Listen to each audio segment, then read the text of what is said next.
everybody, it's Christy back with another video, and we are continuing the metallic watercolor series today. So one of the things I wanted to try to do when I went through this series was to make sure that I was highlighting brands that were going to add accessibility for the whole world to this entire series. So what I mean by that is I wanted to highlight some brands from different parts of the world. So we talked about Kuretake, Genzai Tambi paints, and we talked about some pretty big name brands that we can get pretty regularly. But I know that Europe and Canada are both places where sometimes there are less options. Canada, because they don't have Blick. They have Michaels, but they don't have Blick. They have Curry's, but I wanted to take some time and talk about a brand of Canadian paints that I really like. And in Europe, I know that that's another problem. I know we talked about CSY art and we talked about Colero, but I also wanted to talk about Jackman's because Jackman's is based in the UK. So we're going to talk today about Jackman's, and we're going to talk about Stoneground Paint Company. So these are my paints from Stoneground Paint Company. This is what I have from Jackman's. I kind of have small selections from each of them, but I am going to put both of these through the ringer separately today. But I wanted to kind of put them in one video just because we are trying to get to the end of the metallic watercolor series here. I'm hoping to have it completely finished by late June. I did put out on my community tab a little post letting you know what's planned. I still do have a few big brands coming up. But yeah, so we're going to talk about Stoneground. They are based in, I believe, Saskatchewan. And they sell just, I came about Stoneground through Sketchbox. I think I got this in a Sketchbox and then a few more of those in a different Sketchbox. And then these were in a third Sketchbox. So Sketchbox has a nice relationship with this company, and I have enjoyed their paints when I've used them, but we have to put them through the same test as all the other paints. Jackman's came to me. I got these three colors originally in a Scrawler box. Scrawler box is a UK-based art subscription, and I did Scrawler box for many, many years. I just have recently been paring down some of my subscriptions, so I don't do Scrawler box anymore, but I really liked these paints when I got them from Scrawler box. I wanted to add a couple colors, so one of the times when I purchased from Jackman's, I added a gold, and I've got, this is like a sunset orange shimmer, which I think is going to be similar to a bronze, and ocean blue shimmer. So these are all the same types of paints. These ones just came in tubes. These ones came in little pots. It really did, there's no difference. These are a little bit more dried down, but they are still a little bit gooey on the inside.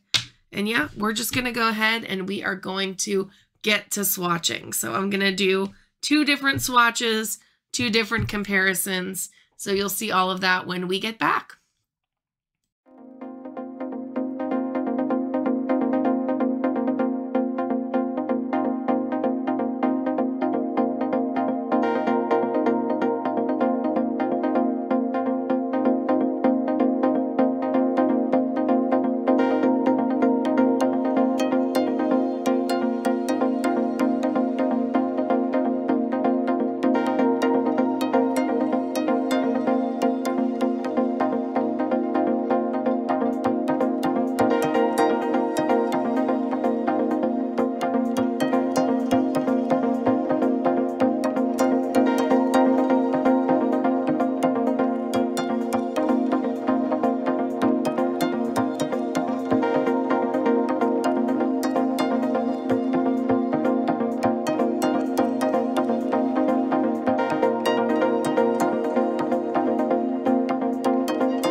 words about both of these paint companies, and we're just going to go through each one at a time. I'll start with the Stoneground. So on Stoneground Paint's website, I went on and looked a little bit. So let me give you some pricing information. They have a total of 30 metallic colors. They also do gouache. Like I said, these are dried down gouache, I believe. And they also do regular watercolors that aren't pearlescent. They don't have pigment information for the pearlescent watercolors, but there is transparency and light fast information. There is a separate palette of 14 of the 30 colors, and these are handmade. They're called Stoneground Paint Company for a reason. So these paints are a little bit on the expensive side because they're handmade. So you've got, for a set of 6, you're going to pay $61 US. For a set of 14, you're going to pay $139 US. And for individual half pans, you're at about $10.27. So those are Yuli prices. I did not see any dot cards offered on their website. Maybe I missed them. I'll go back and double check. So if there are dot cards, I'll throw that in the description of the video. But they definitely are on the pricier side. Now, they work beautifully. So let's just take a look at these colors on white paper. Absolutely stunning. Great pigmentation. Not a lot of flow, but often with the heavier mica paints, we're not seeing a lot of flow. So it's not necessarily that flow is a good or bad thing. I just rate it out of 5. And then this one, I did a little Christmas jellyfish. But even on the black, you can see how beautiful they look now. I will say on the black, the pearl and the silver look very similar, but they do not on the white.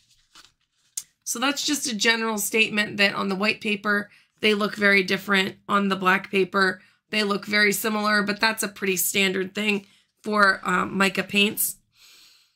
And let's see, I gave them a plus on both. You can get them on their website for the US, so they are a little bit pricier here in the United States, but if you're in Canada, they might be a more affordable option for you than some of the things that we have available to us in the US. I'm not sure. I just know that I do like this company and I like their paints. And when I have an opportunity to kind of add, I have been adding half pans as I go. So their overall rating was a 26 out of 30. I had to knock them on flow and price a little bit, but that's a really solid score. And I really, really like these paints. So if you are in Canada, this is a great option for you. Let me talk about Jackman's next. So these Jackman's paints are very interesting to me because they are in these cute little pots, and I do want to talk a little bit about how I would use them most. The color is interesting. So I think, oh no, that's still wet a little bit, but this is dry and you can see it's very shiny. I do think there is a good amount of binder in these paints. There's 15 total colors. So we'll start here as well. 15 total colors. And these are a little bit more affordable. So the pots or half pans of them are $6.32 US, $7.60 for the small tube, which is what this is, this size, 5 milliliters. There's a 14 milliliter tube that is $15. And for 6 of the tubes, there's a set that is $35.47 or 42 cents. Now, I am also going to mark here that technically separate palette is that is satisfied by the fact that there is a set of 6 paints, even though they don't come in a palette. They do sell them together, so that's nice. So I really like the gold and silver in this set. If you take a look at it on the black paper, it's really beautiful. It's really beautiful also on the white paper. I'm not so sure about the color shimmers. The blue one isn't bad, but the rest of them, especially on the black paper, there's just not much there. Here we see a little bit more shimmer. They definitely flow a little bit nicer, but there's not a ton of consistent mica in those pigments. Now, they do offer pigment information and light fast information, so they are absolutely taking good care there. They even put the pigment information right on the pots, which I think is super nice if you're somebody who cares a lot about pigment like I do. No holographic, no color shifting. So I think that if I were to get these, I would get the gold and the silver. And I love these little pots because they are so convenient and so small. I would dry them down. So these, if you notice, I'm not going to put my finger in it because I just wet it, but I dried this pot down so that it's just like a half pan, and I can take it anywhere. I just screw the cap on and I go. You want to use it, just throw a little bit of your water in there and it reactivates like a dream. This one I never dried down. It's still wet. So if I open it, you can see that there's like pigment everywhere. And I just think it's a little harder to work with when it's wet.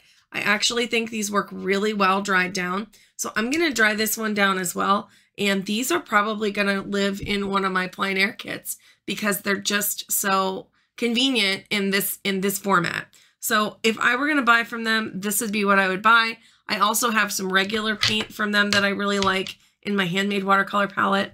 So as a rule of thumb, I like this company, but I'm not sure that I like their shimmer paints all that much just in comparison. If I were in the UK, I'd probably, if I wanted a full pearlescent set, I would go for the Calero paints if you can get them.